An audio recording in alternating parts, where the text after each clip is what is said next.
History books usually show us the rows of cotton and the back-breaking labor of the fields, but they almost always skip over the most personal and painful secrets kept by enslaved women. We are taught about the struggle for freedom in a general sense, but the specific nightmare faced by black women was a double-edged sword that combined the cruelty of forced labor with the most private forms of violence imaginable. When we look back at the 1800s, we often see a filtered version of the past. We hear about the economic side of slavery, but we rarely talk about what happened behind closed doors or in the medical tents. For enslaved women, there was no such thing as safety. They weren't just treated as workers. They were treated as property that could be used, abused, and experimented on without any legal consequence. Today, we are going to look at the stories that were meant to be forgotten.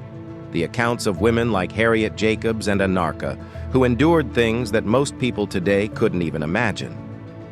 By the end of this, you'll see why these untold stories are the most important part of the history we never learned in school. Imagine living in a space so small that you couldn't even stand up. Now imagine staying there for 7 years. This wasn't a prison cell. It was a choice made by a woman named Harriet Jacobs. Harriet was owned by a man named Dr. James Norcom, who spent years harassing her. He didn't just want her to work, he wanted to control every single part of her life. When Harriet realized there was no legal way to protect herself, she took a desperate path. She hid in a tiny crawl space in her grandmother's attic. The space was only 9 feet long, 7 feet wide, and about 3 feet high at its tallest point. It was dark, infested with rats, and boiling hot in the summer.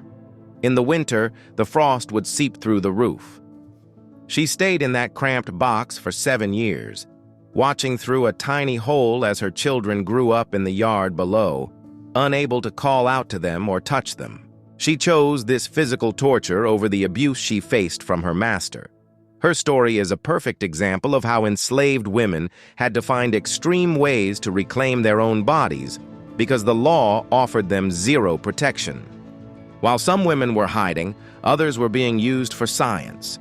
You might have heard of J. Marion Sims, who is often called the father of modern gynecology.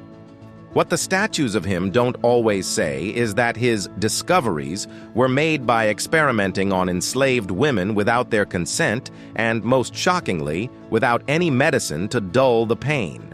A woman named Anarcha was one of his primary subjects. She was just a teenager when she was handed over to Sims.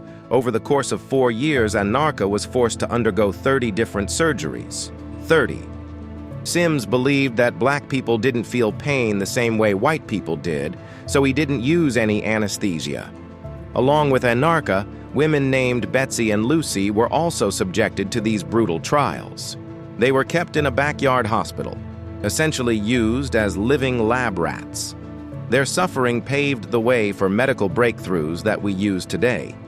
Yet their names were nearly scrubbed from history, while the man who tortured them was celebrated. The biggest challenge these women faced was that the law didn't see them as people. This led to one of the most tragic court cases in American history, the story of a young woman named Celia. In 1850, a 70-year-old man named Robert Newsom bought 14-year-old Celia. For 5 years, he abused her constantly. Celia tried to ask Newsom's daughters for help, and she tried to find ways to make it stop, but nothing worked. In 1855, when she was only 19, she finally fought back to protect herself and ended up killing him. When the case went to court in Missouri, her lawyers tried to argue that she had the right to defend her physical safety, just like any other woman. But the judge ruled that because she was property, she had no right to defend herself against her master. The law literally stated that a slave could not claim self-defense against the person who owned them. Celia was executed for trying to protect her own body. This case showed every enslaved woman in the country that the legal system was designed to keep them as targets. Beyond the physical violence, there was a psychological war being waged. Enslaved women were often forced into breeding programs. Plantation owners realized that they could make more money by forcing enslaved people to have children, whom they could then sell away. This turned motherhood, something that should be a bond of love, into a source of constant terror. Women knew that the children they gave birth to weren't theirs in the eyes of the law. They could be sold at any moment. Mothers would often stay awake at night listening for the sound of wagons, fearing that the morning would bring the auction block. Some mothers went to extreme lengths to save their children from a life of slavery. There are stories of women who chose to end their children's lives rather than let them grow up in chains. It's a level of desperation that is hard to wrap your head around, but it was a daily reality for thousands of women. These stories are hard to hear, and they're even harder to talk about. But if we don't talk about them, we are essentially helping the people who committed these acts hide their crimes. The resilience of these women is nothing short of a miracle. Whether it was Harriet Jacobs surviving in a hole for 7 years or Anarcha enduring 30 surgeries, these women showed a level of strength that is world-changing.